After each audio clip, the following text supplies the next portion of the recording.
ऐसे होगी नकल तो कहां से आएगी अकल। लापता पुलिस, खामोश सरकार। अगर किसी ने आवाज उठाई तो सजा जरूर मिलेगी।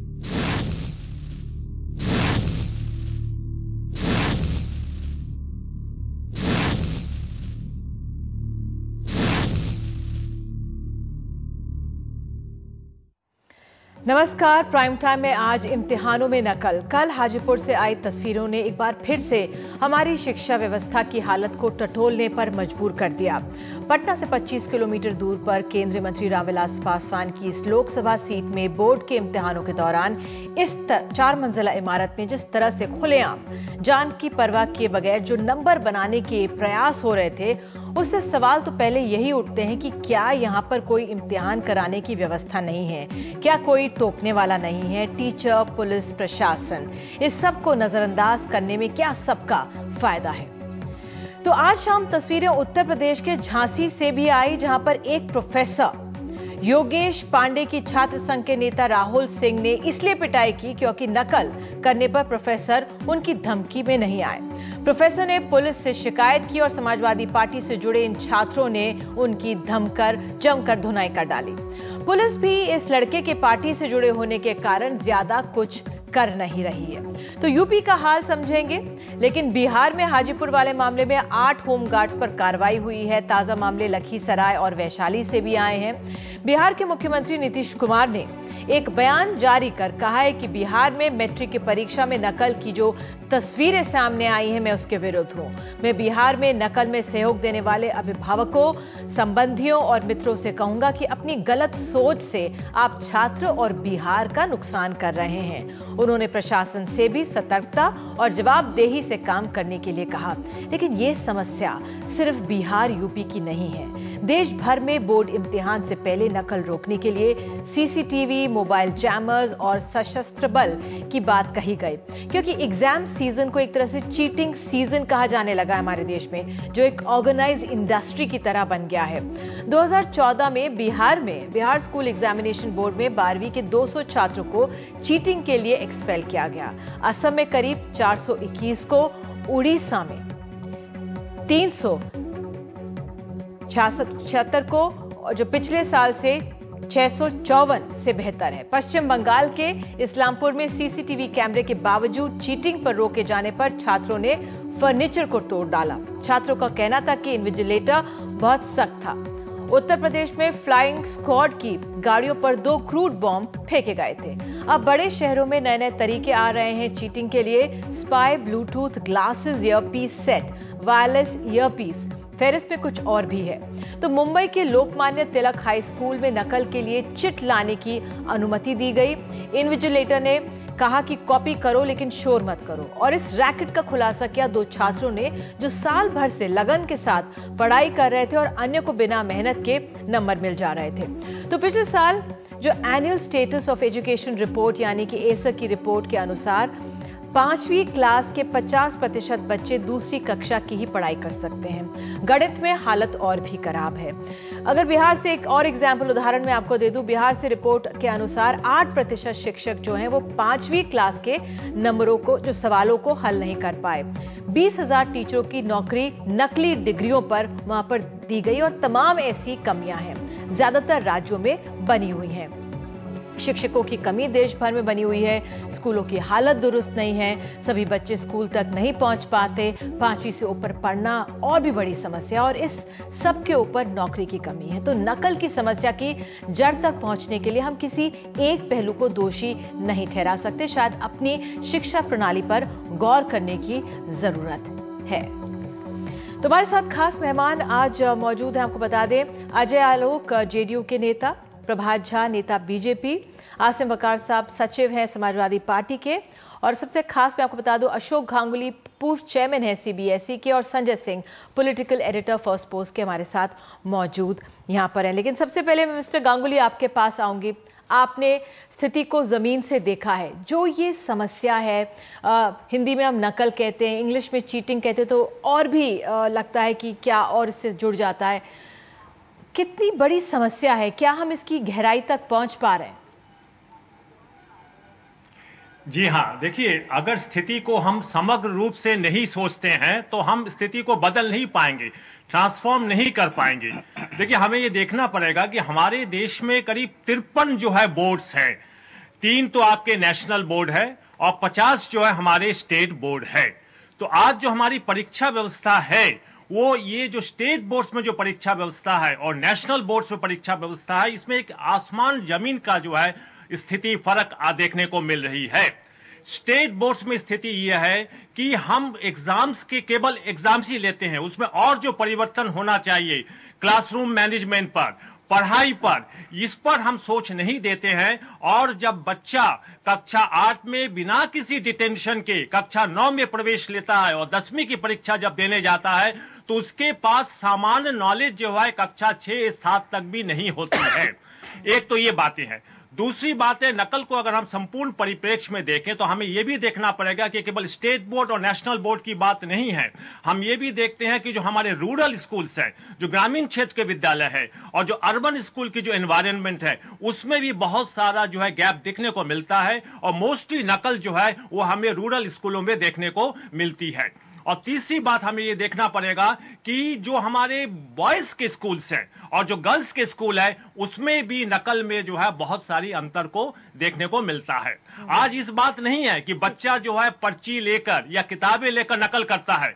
आज तो स्थिति यहां तक आ गई है कि कॉपियां भी बदल जाती है। मतलब स्टेट बोर्ड्स के एग्जाम्स में यह भी देखने को मिला है कि कॉपियां बदल जाती है और उसके बाद कॉपी को रिप्लेस कर दिया जाता है। कॉपियां तक बदल जाती हैं, लेकिन जो दृश्य है लगातार हम दिखाने की कोशिश करेंगे आपको कि जो कल हाजीपुर से दृश्य आए 4 मंजिला इमारत में जिस तरह से लोग खड़े हुए थे। अजय आलोक हमारे साथ मौजूद हैं। अजय, क्या व्यवस्था नाम की चीज नहीं है? नहीं, देखिए निधि, व्यवस्था तो स्वाभाविक है कि सरकार हमारी है, तो ये एग्जाम्स जो हैं बिहार शिक्षा बोर्ड ऑर्गेनाइज करवा रहा था, तो ये जिला प्रशासन की बिल्कुल जिम्मेदारी बनती थी कि ऐसी घटनाएं नहीं हो पाएं। और मैं आपको बता दूं, ये इंसिडेंट सिर्फ हाजीपुर में नहीं हुआ, हाजीपुर के अलावा 3 जगह और से ऐसी खबरें आई। तो हमने तो तुरंत अपने स्तर पे अरेंजमेंट किया। सारे डीएम एसपी को आज निर्देश भी दे दिए गए कि अब अतिरिक्त सुरक्षा बल जो कि हथियार के साथ हों उनको मुहैया करवाए जाए। होता क्या है कि अभी तक अमूमन बोर्ड एग्जाम्स में हम लोग हर सेंटर में, अब हर जिला में कम से कम 20 सेंटर होते हैं। अब हर सेंटर पे 5 से 6 पुलिस वाले, कभी होमगार्ड वाले, ये लोग रहते हैं। अभी इस पर्टिकुलर 4-5 जगहों में समस्या ये हुई कि एक चोरी करवाने वालों के साथ उनके 5-5, 6-6 अभिभावक, उनके माँ बाप, उनकी बहन तक, महिला पुरुष क्या आप कहिएगा, ये एक बहुत बड़ा स्तब्ध करने वाला हमारी जानकारी में था। क्योंकि ऐसा नहीं होता था, चोरियां होती थी, चिट लोग ले जाते थे, पकड़े भी जाते थे, एक्सपेल भी होते थे, लेकिन इस बार जो मूवमेंट हुआ वो एक डिफरेंट टाइप का मूवमेंट था। मतलब एक के अभिभावक खुद चोरी करवाने में लगे हुए हैं। तो क्या ये पहली बार ऐसा हो रहा है? आप ये कह रहे हैं कि ऐसा होता है? मैं ये कह रहा हूं कि इतनी संख्या में, अब नहीं ऐसा होता था, लेकिन इतनी संख्या में अभिभावक खुद पहुंच रहे हैं और दे आर, एक तरह से आप कहिए कि प्रोत्साहित नहीं, संरक्षण में ये चोरी हो रही है। और पुलिस वाला क्या करेगा? एक होमगार्ड लाठी लेके खड़ा है वहां पे, उसको तो एक ड्यूटी लगी हुई है। उसको अगर 5 आदमी, अगर 100 आदमी चोरी करवा रहे हैं, उसके ऊपर पहुंच गए, उसके जेब में पैसे दे दिए। तो ये परिवार वाले आ भी गए, लेकिन जो बोर्ड प्रणाली होती है, क्योंकि जो हमारे चुनाव होते हैं उसमें यही शिक्षक काम में लगे रहते हैं। ऐसा क्या हो जाता है कि जब ये एग्जाम्स आते हैं तो शिक्षक भी क्या मिले हुए हैं, पुलिस भी क्या वहां पे मिली हुई है, स्थानीय प्रशासन भी क्या मिला हुआ है? सारे शिक्षक नहीं मिले हुए हैं। मैं वही बात अब समझाने की कोशिश कर रहा हूं। मेरा आशय ये नहीं है कि सभी शिक्षक, मेरा आशय भी ये नहीं है जी। इन सेंटर में भी कुछ रूम्स में चोरियां हो रही थी, उनको पहुंचाने के लिए लोग अपनी जान की परवाह किए बिना 3रे मंजिल और 4थे मंजिल पे चले गए थे। आप ये सोचिए कि ये तो सामाजिक शोध का विषय है कि कैसे कोई माँ बाप अपने बच्चों को चीटिंग के लिए प्रोत्साहित कर रहा है। शोध का विषय है ये सोचने की, ये सोचने का हमारे साथ मौजूद है आलोक। मैं माफ कीजिए, आपको रोक रही हूं। क्या ये चुनाव का समय है? क्या ये चुनाव का समय है और इसलिए प्रशासन नरमी दिखा रहा है? संजय, आप बिहार से हैं, आप किस तरह से पॉलिटिकल एडिटर आकलन कर रहे हैं इन दृश्यों का? देखिए निधि, इसके 2 तरह के पहलू आपको देखने पड़ेंगे। एक जो स्पॉट जो हम देख रहे हैं, मतलब वो तस्वीरें दुनिया भर में वो चली गई हैं कि 5 मंजिला इमारत पे लोग जो कमांडो की तरह जो सवार होकर के चीटिंग करवा रहे हैं। इशू ये है जो अजय आलोक कह रहे हैं कि ऐसा पहले कभी देखने को नहीं मिला और इस बार तो ये क्या कोई मूवमेंट हो गया है चीटिंग के लिए बिहार में, या कोई मूवमेंट तो हो नहीं रहा है, या कोई सोशल मीडिया पे इस तरह का मैसेज चल पड़ा है कि चलो चीटिंग करवाओ, क्योंकि वो लोग जो वहां हैं वो भी इस प्रक्रिया से भी बाहर हैं। या तो ये जैसा आप कह रही कि अगर सरकार ने ये मान लिया कि ये इलेक्शन सॉप है, कि इस बार अगर 14,000 लाख बच्चे दे रहे हैं, 5 लोग वो हैं, तो उसके साथ अगर मल्टीप्लाई कर दीजिए तो जैसा शिक्षा मंत्री करें 70 लाख लोग हो जाते हैं, फैमिली और एक्सटेंडेड फैमिली गिन लीजिए तो बहुत बड़ी संख्या में वो हो जाते हैं। अगर सख्ती करेंगे तो वो लोग नाराज होंगे और रिवर्स मतलब उसका इम्पैक्ट हो सकता है। एक तो पहलू ये है, तो आप इसे मान लीजिए कि एक इलेक्शन सॉप हो गया। लेकिन दूसरा पक्ष उसका ये है कि मान लीजिए इस तरह की प्रक्रिया हो रही है और नीतीश कुमार एक सक्षम मतलब एडमिनिस्ट्रेशन के मामले में बहुत सक्षम माने जाते हैं, अगर ये उनके मतलब सक्षम होने के बावजूद हो रहा है तो बहुत खराब साइन है बिहार के लिए, क्योंकि एक अच्छा एडमिनिस्ट्रेटर अगर इस चीज को कंटेन नहीं कर पाता तो एक मतलब लेकिन संजय सवाल ये भी उठता है क्या ये दूसरी चीज एक बहुत इंपॉर्टेंट है निधि, क्योंकि आप देखिए जो सीबीएसई के स्कूल है, जैसा वो गांगुली साहब कह रहे थे, बिहार में गांव-गांव में मतलब छोटे कस्बों में वो प्राइवेट स्कूल खुल गए हैं जिनका एफिलिएशन अब सीबीएसई से है, बिहार माध्यमिक शिक्षा बोर्ड से नहीं है। वहां इस तरह की प्रक्रिया नहीं हो रही है। हमारी शिक्षा व्यवस्था वहां इतनी खराब हो गई है कि जो भी बच्चे या तो थोड़े भी समृद्ध हैं या थोड़े जिनको वो है वो उस स्कूल में नहीं जा रहे हैं। वहां बच्चे वही जा रहे हैं जिनके पास कोई ऑप्शन नहीं है, और शिक्षा के प्रति शिक्षक भी जो है वो पढ़ा नहीं रहे हैं ठीक से, मतलब उनके भी अगर आप कोई क्वालिटी देखेंगे, जमाने से शिक्षक की नियुक्ति नहीं हुई। संजय, लेकिन जिस तरह से हमारे कई कोलीग्स बिहार से आते हैं और जब उनसे ऐसे बात कर रहे थे, वो तरह तरह के तरीके बता रहे थे, हमने तो ऐसी चीटिंग करवाई थी, ऐसी चीटिंग करवाई थी, और एक तरह से सिस्टम है कि एक ने हमें हमारे सहयोगी दीपक उन्होंने बताया कि स्कूटर के पीछे एक बांस बांध के उसमें एक वो लाउड स्पीकर लगाकर और किस तरह से बताया था, तब काफी समय पहले की बात होगी है।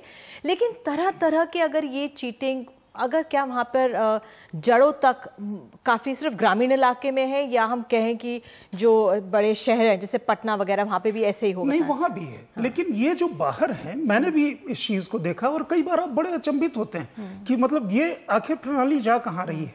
अगर इस चीज में कोई या तो ओपन बुक सिस्टम हो जाए, 10th की मान लीजिए जरूरत ही फिर क्यों है, 10th की जरूरत वहां इसलिए है कि वहां जो +2 का वो जो है जिसे इंटरमीडिएट कहते हैं, वो पटना यूनिवर्सिटी को अगर छोड़ दें, पटना शहर को छोड़ दें, तो बाकी जगह अभी भी विश्वविद्यालय में पढ़ाई होती है। तो वो ट्रांजिशन के लिए 10th का एग्जाम बहुत जरूरी है, मैट्रिक बोर्ड का, या ओपन बुक सिस्टम कर दिया जाए, इससे तो ज्यादा अच्छा है कि वो सिस्टम कर दिया जाए। चीटिंग का बस वो बदल जाता है कि कहीं बिल्कुल खुल्लम खुल्ला चलता है, और ये 10th का ही नहीं है, ये इंटरमीडिएट ग्रेजुएशन में भी कई बार ये बहरहाल लेकिन जो रिपोर्ट्स हैं वो तमाम राज्यों की हैं, सिर्फ बिहार की नहीं। लेकिन बिहार से ये दृश्य आ गए, इसलिए हम बिहार पे पहले ज्यादा फोकस कर रहे थे। वकार साहब, आपके पास आऊंगी। जो ये तो चलिए चीटिंग का था और राज्य सरकार ने इस पे कुछ कदम भी उठाए हैं, मैं आपको बताऊं, लेकिन जो उत्तर प्रदेश से दृश्य हमारे सामने आए हैं, झांसी से आए हैं, एक प्रोफेसर को किस तरह से वो चीटिंग करते लोगों को पकड़ता है, और जो ये राहुल सिंह अध्यक्ष हैं, अब मुझे काम पे बताया जा रहा है, मिहिर बता रहे हैं कि एफआईआर अब जाकर दर्ज हुई है जब से मीडिया में आया है ये पूरा मामला। लेकिन किस तरह से एक प्रोफेसर की सरेआम पिटाई करते हैं, पुलिस वाले मदद करने के लिए प्रोफेसर की नहीं आते हैं, पुलिस वाले खुद डरते हैं क्योंकि ये समाजवादी पार्टी से जुड़े हुए हैं। नहीं, देखिए ये बात मैं समझता हूं कि ये इल्जाम है। समाजवादी पार्टी किसी भी तरह से ऐसे लोगों का ना तो समर्थन करती है और ना ही हमारे मुख्यमंत्री इस तरह के लोगों को या इस तरह की बात को पसंद करते हैं। ये कहना बिल्कुल निराधार और गलत होगा कि समाजवादी पार्टी की वजह से ऐसा देखिए जो हालात पैदा हो रहे हैं ये एकदम से पैदा नहीं हुए हैं। राजनाथ सिंह जब शिक्षा मंत्री थे, एंटी कॉपिंग एक्ट वो उत्तर प्रदेश में लेके आए थे। उत्तर प्रदेश की हालत भी बहुत ही खराब थी इन मामलों में, और वो एंटी कॉपिंग एक्ट लेकर आए थे, और उसके बाद वो चीटिंग को नॉन बेलेबल ऑफेंस बना दिया था। लेकिन जब आपकी सरकार आई, आपने उसको पलट दिया। देखिए, नॉन बेलेबल ऑफेंस बनाया था, एक एक्ट लेकर आए थे, बात आपकी सही है, लेकिन किन वजूहात की वजह से इसको थोड़ा सा इसमें नरमी की गई थी। लेकिन सच्चाई ये है कि ये एक बदनुमा दाग है हमारे मुल्क पर, और इस तरह से अगर मैं उत्तर प्रदेश की बात कर रही हूँ, और ये राहुल सिंह सपा के छात्र संघ के नेता हैं भाई, आप ये जान लीजिए। नहीं, मैंने आपसे कहा ना कि देखिए माननीय मुख्यमंत्री जी या समाजवादी पार्टी या हमारे पार्टी के कोई भी बड़े लीडरान इस तरह की किसी भी बात का समर्थन कहीं से नहीं करते हैं, और ना ही पार्टी इस तरह के लोगों को बढ़ावा देती है। जो भी हुआ है इस पर आपने देखा, अभी आपने बताया कि इस पे रिपोर्ट दर्ज हो गई है, FIR हो गई है। आप बिल्कुल बेफिक्र रहे हैं। आप लोग जब प्रोफेसर जाते कोई भी हैं, आदमी इसमें बीच में आता वकार है, साहब जब प्रोफेसर जाते हैं शिकायत दर्ज कराने, पुलिस एक्शन नहीं लेती है। उसके बाद की तस्वीरें हैं, ये कुछ दिनों बाद की तस्वीरें कि जब ये छात्र पहुंच जाते हैं और इस तरह से पिटाई करते हैं। आप ये तो देखिए कितनी परेशानी, और इससे मैसेज क्या जाता है पूरे राज्य में कि कोई और प्रोफेसर या टीचर अपना मुंह ना खोले ऐसे छात्रों के खिलाफ जो ये इस तरह की चीटिंग कर रहे हैं। नहीं, देखिए आपकी बात बिल्कुल दुरुस्त है। जो टीवी पे दिख रहा है, जो आंखों से देखा जा रहा है, उससे तो कोई इनकार कर ही नहीं सकता है। जो भी हुआ है इसका कोई भी समर्थन नहीं कर सकता, ना मैं करूंगा, ना मेरी पार्टी करेगी, ना कोई और पार्टी करेगी। वकार साहब समर्थन तो करते हैं ना। 18 तारीख की एक घटना है, 20 तारीख को शाम आप देखिए, अब जाकर ये FIR दर्ज हुई। वो तो मीडिया में तस्वीरें आ गई, मीडिया में सबने चला दी, तब जाके FIR हो गई, नहीं तो होती ही नहीं। नहीं, आप देखिए, नहीं, मीडिया में अगर ना आता तब भी इसकी FIR होती है। अगर ये संज्ञान में आता है मामला तो FIR होती है। बहुत सी चीजें ऐसी होती हैं जो मीडिया में आने से पहले पुलिस के पास आ जाती हैं और पुलिस उनकी FIR नोट करने के बाद जांच करती है। नहीं कर पाती थी पुलिस। कुछ चीजें मीडिया के पास पहले आ जाती हैं। वकार साहब चिंता यही तो है कि जो पुलिस थी, उनको जब प्रोफेसर साहब गए, पुलिस ने कुछ नहीं किया, सिर्फ बातचीत सुनी उनकी, क्योंकि समाजवादी पार्टी का, क्योंकि छात्र संघ के नेता थे, डर था, भय था, इसलिए पुलिस वालों ने कुछ नहीं किया। अब जब ये दुर्दशा हो गई प्रोफेसर की, उसके बाद, और ये कॉलेज के CCTV कैमरे हैं जिसके जरिए ये फुटेज आप देख पा रहे हैं। नहीं, बिल्कुल देखिए, CCTV कैमरे से फुटेज आपको मिली है, ये जांच का विषय है। इसमें पुलिस भी कैमरों का इस्तेमाल जो है वो जांच के लिए करेगी। मैं आपसे कह रहा हूं ना कि इसका इनकार नहीं किया जा सकता, जो आंख से दिख रहा है, और ना ही इसका समर्थन किया जा सकता है। इस पर FIR भी हुई है और कार्रवाई भी होगी। ये बात सच है कि कहीं मीडिया पहले पहुंचता है और कहीं पुलिस हमारी पहले नहीं पहुंचता वकार साहब, लेकिन कहीं 2 दिन बाद, तीसरा दिन कह दीजिए, 18 की घटनाएं, 18, 19, 20, आज जाकर हम लोगों को मिली है ये। वो भी शाम को 6 बजे जब मैं कर रही थी, तभी उससे 5 मिनट पहले ही आई थी तस्वीरें हमारे पास। नहीं, आपकी बात बिल्कुल दुरुस्त है, लेकिन आपको ये तो मानना पड़ेगा कि कोई भी आदमी, ना आप ना मैं, कोई भी सभ्य आदमी इस तरह के लोगों का समर्थन ना तो करता है और ना कभी करेगा। मैं समझता हूँ ये हमारे, चाहे स्टेट कह लीजिए या हमारा मुल्क कह लीजिए, ये जो शिक्षा का स्तर गिर रहा है ये हमारे लिए बहुत घातक है, और इसको अगर अभी नहीं इस पर लगाम लगाई गई तो शायद देर हो जाएगी, क्योंकि अभी ये थोड़ा छोटा है, इसका आसानी से ऑपरेशन किया जा सकता है, लेकिन जब ये कैंसर बन जाएगा तो शायद हम आप बिल्कुल असहाय हो जाएंगे। कैंसर कौन बनने दे रहा है? संजय, यूपी का नहीं, इस पर अगर देखिए तो दो चीज है, अगर जो बेसिक शिक्षा प्रणाली है, माध्यमिक शिक्षा की, वो भी जो सरकारी स्कूलों में है, उसे अगर बदलाव नहीं किया गया तो इस तरह की घटनाएं जो पॉलिटिकल संरक्षण मिलता है। दूसरी चीज ये है कि जो नकल कानून की बात कर रहे थे, वो बीजेपी सरकार में उस समय कल्याण सिंह की सरकार थी और राजनाथ सिंह शिक्षा मंत्री थे। वो एक बहुत बड़ा अचीवमेंट मानते थे, लेकिन उसका नतीजा जो हुआ, उसके बाद के जो चुनाव हुए, तो ये अलग बात है, बीजेपी भी हार गई और राजनाथ सिंह स्वयं भी वो चुनाव वो हार गए थे। उसके बाद मतलब इसका इलेक्टोरल डिविडेंड को जो है वो उल्टा है वो, तो इसलिए राजनेता भी उस तरह से सीधे सीधे जाकर के, तो ये मैं कह रहा हूँ कि वो जो चीज है ना, सोसाइटल प्रक्रिया, वो प्रक्रिया बदलने की वो चीज। अजय आलोक आपके पास आऊंगी, लेकिन प्रभा झा जी आपके पास अब राजनाथ जी जब उत्तर प्रदेश के शिक्षा मंत्री रहते हैं, एक बेहतरीन कानून लाते हैं, लगाम भी लगती है और तमाम से उदाहरण देश भर में दिया जाता है, लेकिन फिर समस्या जस की तस आपके सामने, और अब आप लोग केंद्र में हैं, देश भर में आप देख रहे हैं किस तरह की स्थिति बनी हुई है। मैंने अपने इंट्रोडक्शन में बताया कि तमाम राज्यों से इस तरह की खबरें आई हैं जो बहुत विचलित और परेशान करती हैं। क्या कुछ हमारी नई सोच होगी शिक्षा प्रणाली में जो इतनी खामियां सामने है?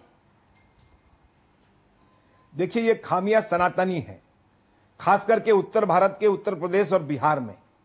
आपने देख लिया, मैं जब चित्र देख रहा था, चैनल्स पे जब देख रहा था, तो मुझे लगा कि कोई आग लग गई है और इसलिए एक दूसरे के हाथ पकड़कर आग बुझाने की तैयारी कर रहे हैं। लेकिन जब एंकर बोलने लगा, रिपोर्टर बताने लगा, तो मैंने नकल की यह प्रक्रिया पहली बार देखी, और दल बल सहित, परिवार सहित। यहां पर दो बातें, मैं राजनीतिक कार्यकर्ता हूं, इसका एक राजनीतिक उत्तर दूंगा, एक सामाजिक उत्तर दूंगा।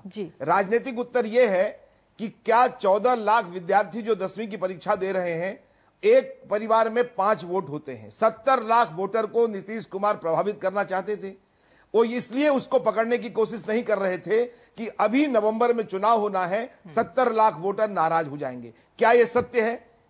यही नीतीश कुमार थे जो पिछले 10 साल में बिहार की तस्वीर बदली गई थी। लालू यादव के बिहार को लोग कहते थे गुंडा राज, लुटेरा राज, और स्वयं नीतीश जी कहते थे, और नीतीश जी ने उस भ्रांति को अपने मुख्यमंत्री काल में तोड़ने की कोशिश की थी। क्या राजनीति की मजबूरी यह हो गई है? हम इस दृष्टि से इसका जवाब चाहते हैं। और आपने कहा तो हमारी सरकार ने केंद्र में तत्काल रिपोर्ट मांगी है, और आपने देखा होगा कि शिक्षा के क्षेत्र में, शिक्षा प्रणाली पर अनेक, राजनाथ सिंह जी जब यूपी के थे तो सिर्फ राजनाथ सिंह जी का इंट्रोडक्शन ही एज एजुकेशन मिनिस्टर इसलिए हुआ था कि एंटी नकल के लिए वो एक्ट लेकर आए थे कि जो नकल पकड़ा जाएगा वो जेल जाएगा। अब ये सब चीजें उस समय हुई थी। आने वाली सरकार जो है उसको कितना प्रिवेल करती है, कितना चलाती है, ये कोशिश करना चाहिए। अब ये नहीं किया इन्होंने, लेकिन बिहार मध्य प्रदेश से भी कई उदाहरण है मेरे पास। चिंता व्यक्त की प्रभात जी, मध्य प्रदेश से भी कई उदाहरण है। हालांकि हम सिर्फ उत्तर प्रदेश और यूपी से, कह रहा हूं एक सनातनी बीमारी है, लेकिन मध्य प्रदेश में ऐसा नहीं है। मध्य प्रदेश में कभी भी आपने अपने चैनल में इस तरह की रिपोर्ट नहीं दिखाए होंगे, लेकिन बिहार के बारे में हम सुनते थे, देखा मैंने भी चैनल पर पहली बार है, जो मुझे भी नहीं किसी को भी अच्छा। शिक्षा प्रणाली, खाली शिक्षा, बच्चे दोषी नहीं है। ठीक है अजय आलोक, मतलब है जो प्रभात झा कह रहे हैं कि चुनाव करीब है, इसलिए आप लोग इतनी बड़ी समस्या को नजरअंदाज कर रहे हैं। नहीं, हम नजरअंदाज क्यों करेंगे? मुझे हमने तो उठाया है। मैं सही बताऊं, आपसे नहीं कह रही प्रभात झा, अजय आलोक से 3-4 महीने से जी मुझे पिछले 3-4 महीनों से बड़ा आश्चर्य होता है जब भारतीय जनता पार्टी के लोग आते हैं और दिव्य ज्ञान का दर्शन करवाते हैं। मतलब ये कमाल का डबल स्टैंडर्ड है। हमारे यहाँ तो सिर्फ 3 या 4 सेंटर्स पे चोरी हो रही है, जिसकी हम खुद निंदा कर रहे हैं। हमने एक्शन भी किया, कार्रवाई भी कर ली, और उसको ये राजनीतिकरण कर रहे हैं, 70 लाख वोटर जुड़वा रहे हैं। जब नकल का मामला है, लेकिन जहां पे इंस्टीट्यूशनलाइज नकल हो रही है, जहां पे इनके टेक्निकल मिनिस्टर जेल जा रहे हैं, इनके मध्य प्रदेश के रामदास शर्मा जी, इनके चीफ मिनिस्टर पे उंगली उठती है, इनके गवर्नर पे आ जाते हैं, शैलेश जो गवर्नर साहब के पुत्र हैं उनका नाम आ जाता है, और मध्य प्रदेश की एसटीएफ के द्वारा ही आता है, हमारे द्वारा नहीं आता है। उसमें इन्हें याद नहीं रहता है कि प्रशासनिक सफलता और किसके साथ जाना है और भारतीय जनता पार्टी क्या कर रही है। तो सबसे पहली बात तो ये कि जो चीज सामाजिक शोध का विषय हो कि क्यों माँ बाप अपने बच्चों को चीटिंग करवा रहे हैं, राजनीति एक बहुत बड़ा हथियार होता है जहां समाज का भी बदलीकरण किया जा सकता है। तमाम राजनीतिक दल को आज इस पे एक होना चाहिए कि हम समाज में चेंज कैसे लाएं, न कि हर चीज का राजनीतिकरण करने के लिए। इसमें वोट की राजनीति कोई नहीं हो रही है। अगर वोट की राजनीति की बात कीजिएगा तो Madhya Pradesh professional services examination में, जो कि खुद आपके एसटीएफ के अनुसार 15,000 करोड़ का घोटाला था, उसके बारे में क्या कहना है प्रभात जी को? हम उस पर टिप्पणी नहीं करना चाहते, लेकिन एक बात तो समझना चाहिए कि आज जो बिहार में हुआ उससे राजनीति का कोई मतलब नहीं है। जी मध्य प्रदेश के शिक्षा प्रणाली की सबसे व्यापम जो था वो बहुत खतरनाक था, और उसकी भत्सना चारों ओर हुई, और हमारी सरकार ने उस पर तत्काल एसटीएफ की जांच की। इतना ही नहीं, आप आलोक जी देखेंगे तो हाई कोर्ट की मॉनिटरिंग में एसआईटी का निर्माण हुआ है।